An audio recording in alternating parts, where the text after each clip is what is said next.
आज का हमारा टॉपिक है मैलोरी वेस सिंड्रोम। तो दो साइंटिस्ट थे, केनेथ मैलोरी एंड सोमा वेस। इनके नाम पर मैलोरी वेस सिंड्रोम का नाम पड़ा है। इन्होंने इसकी डिस्कवरी की थी इन द ईयर 1929। तो हम समझते हैं कि मैलोरी वेस सिंड्रोम का मतलब क्या होता है। मैलोरी वेस सिंड्रोम मतलब एक म्यूकोसल टीयर जो कि हो रहा है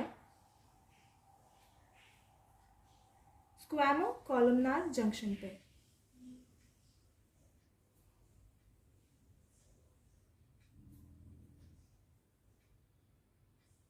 आइए इसे एक डायग्राम से समझते हैं।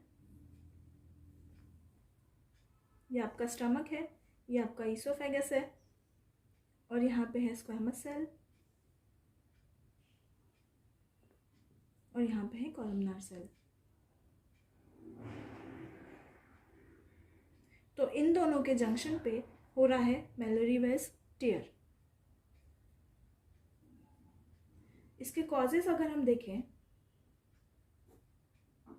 तो वो हो सकते हैं, पहला वॉमिटिंग। एक्सेसिव वॉमिटिंग अगर कोई पेशेंट करता है तो उसकी वजह से यहाँ पर एक टीयर प्रोड्यूस हो सकता है।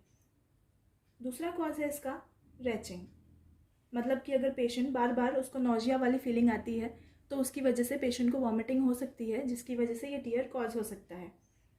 तीसरा कॉज है इसका अल्कोहल। अल्कोहल कंजप्शन की वजह से भी पेशेंट को मैलोरी वेस टीयर हो सकता है और अल्कोहल इसके मेजर कॉजेज में से एक है। जो चौथा कॉज है हमारा वो है हियाटस हर्निया।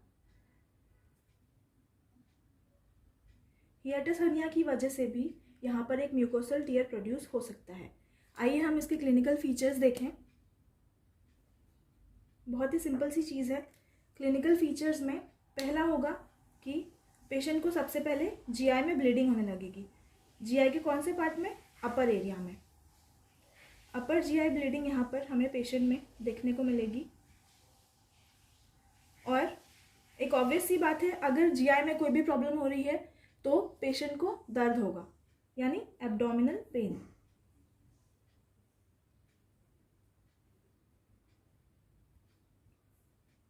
इन्वेस्टिगेशन बहुत ही सिंपल है। इन्वेस्टिगेशन में हम पेशेंट के लिए एंडोस्कोपी प्रिस्क्राइब करते हैं, एंडोस्कोपी करवा सकते हैं,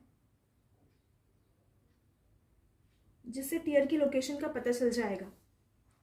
अब अगर हम ट्रीटमेंट की बात करें तो इसमें ब्लीडिंग स्पॉन्टेनियसली सीज हो जाती है, मतलब ब्लीडिंग खुद ब खुद बंद हो जाएगी।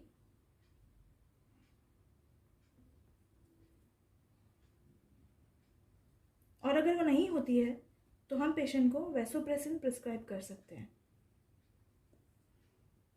यहाँ पर सर्जरी बहुत ही रेयर केसेस में करने की ज़रूरत पड़ती है। पेशेंट अपने आप ही धीरे धीरे ठीक हो जाता है। अब इसमें मेजर चीज़ वो है कि यहाँ के कॉम्प्लिकेशंस क्या होते हैं।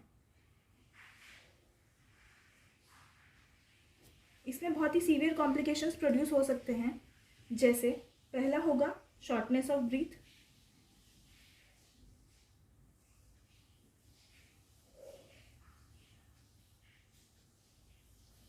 दूसरा फटीग, पेशेंट बहुत थका हुआ महसूस करेगा क्योंकि कंटिन्यूस ब्लड लॉस होगा पेशेंट को। तीसरा अनीमिया, एक्सेसिव ब्लड लॉस की वजह से पेशेंट को अनीमिया हो सकता है। नेक्स्ट जो है वो है शॉक, पेशेंट शॉक की कंडीशन में भी पहुंच सकता है। Thank you for watching.